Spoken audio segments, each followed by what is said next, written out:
K ശശീന്ദ്രനെ മാറ്റി മന്ത്രിയാകാമെന്ന Thomas K തോമസിന്റെ പ്രതീക്ഷയ്ക്ക് തിരിച്ചടി. NCP ദേശീയ അധ്യക്ഷൻ ശരത് പവാർ പ്രകാശ് കാരാട്ടുമായി കൂടിക്കാഴ്ച നടത്തിയിട്ടും തോമസ് കെ തോമസിനെ മന്ത്രിയാക്കുമെന്ന് ഉറപ്പ് ലഭിച്ചില്ല. തൽക്കാലം രാജിവെക്കാൻ ഉദ്ദേശമില്ലെന്ന് വ്യക്തമാക്കുന്നതാണ് കെ ശശീന്ദ്രന്റെയും പ്രതികരണം. ദേശീയ അധ്യക്ഷൻ വഴി CPIM ദേശീയ കോർഡിനേറ്റർ പ്രകാശ് കാരാട്ടിനെ കൊണ്ട് മുഖ്യമന്ത്രിയിൽ സമ്മർദ്ദം ചെലുത്തലായിരുന്നു PC ചാക്കോയുടെയും തോമസ് കെ തോമസിന്റെയും അവസാന നീക്കം. തോമസ് കെ തോമസിനെ മന്ത്രിയാക്കൽ പാർട്ടി തീരുമാനമാണെന്ന് പ്രകാശ് കാരാട്ടിനെ ധരിപ്പിച്ചെങ്കിലും ഉറപ്പ് ലഭിച്ചില്ല. ഇതോടെ രാവിലെ ശരത് പവാറുമായി കൂടിക്കാഴ്ച നിശ്ചയിച്ചിരുന്ന തോമസ് കെ തോമസ് പുലർച്ചെ നാട്ടിലേക്ക് മടങ്ങി. ഉടൻ മന്ത്രിയാകുമെന്ന് ഇടയ്ക്കിടെ പ്രഖ്യാപിച്ചിരുന്ന തോമസ് കെ തോമസിന് ഇപ്പോൾ ആ ആത്മവിശ്വാസം നഷ്ടമായി എന്ന് സൂചിപ്പിക്കുന്നതായിരുന്നു ഇന്നത്തെ പ്രതികരണം. പവാർജി എന്നെ അങ്ങോട്ട് വിളിപ്പിച്ചനുസരിച്ചാണ് ഞാൻ പോയത്.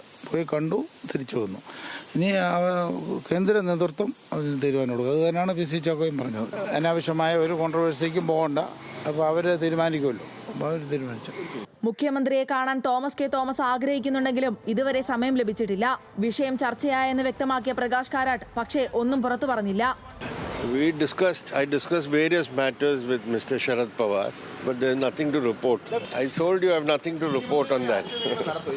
തോമസ് കെ തോമസിനെ മന്ത്രിയാക്കുന്നതിൽ മുഖ്യമന്ത്രിക്കുള്ള എതിർപ്പാണ് കെ ശശീന്ദ്രന്റെ പിൻബലം. രാജിവെച്ച് മുഖ്യമന്ത്രിയെ എതിർക്കുന്ന നിലപാട് താൻ സ്വീകരിക്കില്ലെന്ന് ശശീന്ദ്രൻ വ്യക്തമാക്കി.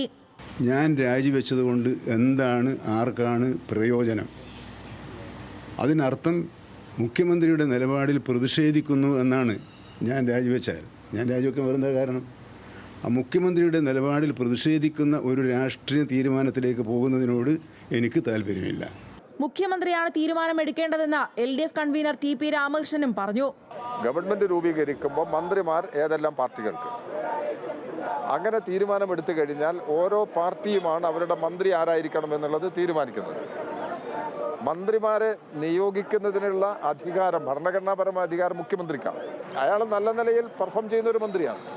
ഇടതുപക്ഷ ജനാധിപത്യ മുന്നണിയിൽ വനം വകുപ്പാണ് അദ്ദേഹം കൈകാര്യം ചെയ്യുന്നത്. അത് ആ നിലയിൽ കൈകാര്യം ചെയ്തു മതി. പിന്നെ അതിന്റെ മറ്റു വശങ്ങളൊക്കെ അവരാണ് ആലോചിക്കേണ്ടത്. മന്ത്രിസ്ഥാനത്തിലുടക്കി NCP സംസ്ഥാന നേതൃത്വം ഇപ്പോൾ രണ്ട് വഴിയിലാണ്. തന്നെ ഒഴിവാക്കിയുള്ള ദേശീയതലത്തിലെ കൂടിക്കാഴ്ചയിൽ ശശീന്ദ്രന് കടുത്ത അതൃപ്തിയുണ്ട്. പാർട്ടി ആവശ്യപ്പെട്ടിട്ടും രാജി വൈകിപ്പിക്കുന്നതിൽ ശശീന്ദ്രനെതിരെ PC ചാക്കോയുടെ നേതൃത്വത്തിലും നീക്കങ്ങൾ സജീവമായി കഴിഞ്ഞു. വിവിധ ബ്യൂറോകൾക്കൊപ്പം ന്യൂസ് മലയാളം, തിരുവനന്തപുരം.